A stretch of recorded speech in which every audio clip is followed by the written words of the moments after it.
This week's video is going to be all about the health benefits of green tea. I've seen some overblown claims, so we're going to parse through and figure out what's what. Also, stay tuned till the end of the video to get tips on how to make the healthiest cup of tea possible. Tea is one of those rare beverages that's pretty much universally accepted by science as a healthy one. But just remember, as with everything in life, you can have too much of a good thing.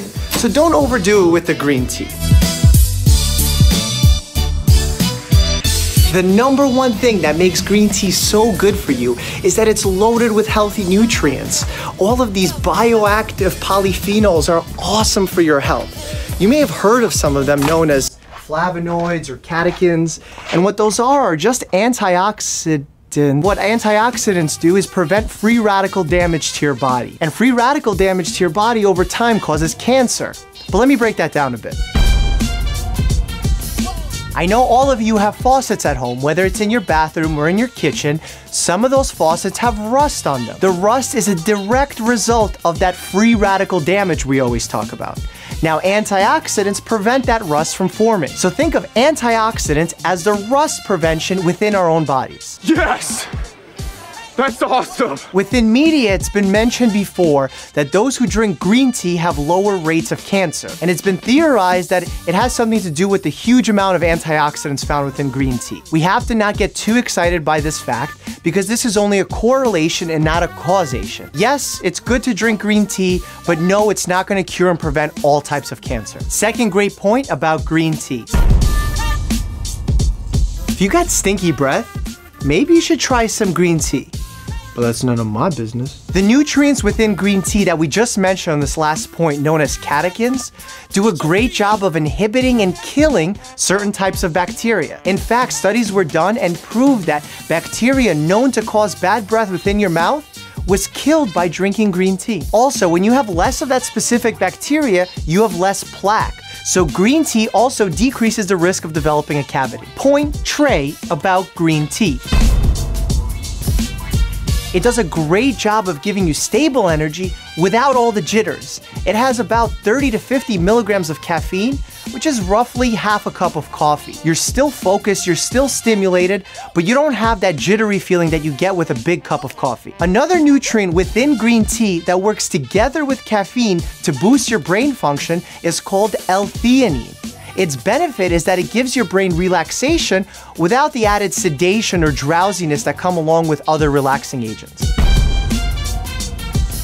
While we've seen in animal and lab models that it increases your good cholesterol and lowers your bad cholesterol, what we found in animal, lab, and human trials is that green tea lowers your blood pressure. And if you've watched my hypertension video, you know how important it is to keep your blood pressure under control. Point number 5, green tea can help you burn fat. Well, maybe. This is more of an individual case-by-case basis thing because not all studies agree on this. But there is a promise of increased metabolism and fat oxidation, essentially fat burning. Some of the lab models have shown a decrease in new blood vessel formation within your fat stores, meaning that it literally takes away the vital nutrition for your fat and makes it die, kicking that fat's butt. Point number 6.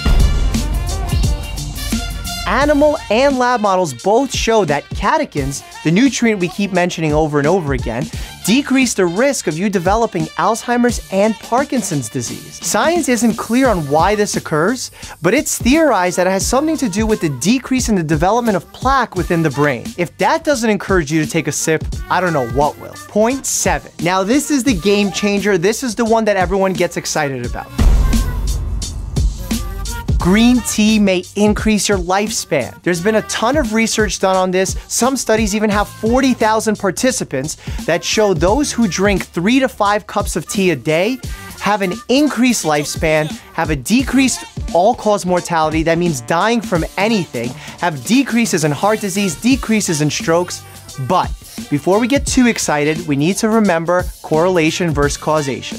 Just because those who drink green tea live longer, it doesn't mean green tea is the sole thing that's responsible for that effect. So yes, enjoy your green tea, but don't think you're gonna live forever. Here's how you create the healthiest cup of tea possible. Don't add green tea directly to boiling water as it destroys those healthy catechins we've been talking about. Don't go decaf, because the decaffeination process hurts more of the nutrients found within green tea. Add lemon into your tea as it aids in the absorption of some of these nutrients. Finally, don't cheap out. Go for the good premium stuff, as it contains more of the healthy nutrients we've been talking about all along. I need you to know this. Don't buy into the BS supplements that take green tea extract and claim that it has miracle health benefits. They do not. The real thing is always healthier than the supplement form. As always, thanks for watching. Audio check 1, 2 on the MC mic with the emerald green scrubs. Catechins, and what basically, which is just an EKG, but for the brain. Do people know what an EKG is? Catechins, that nutrient we've mentioned many times. Animal models and lab models. Do you even tea, bro? Can I interest you in a cup of tea from a squirrel cup? What each and every one of the politicians needs is a nice cup of honest tea.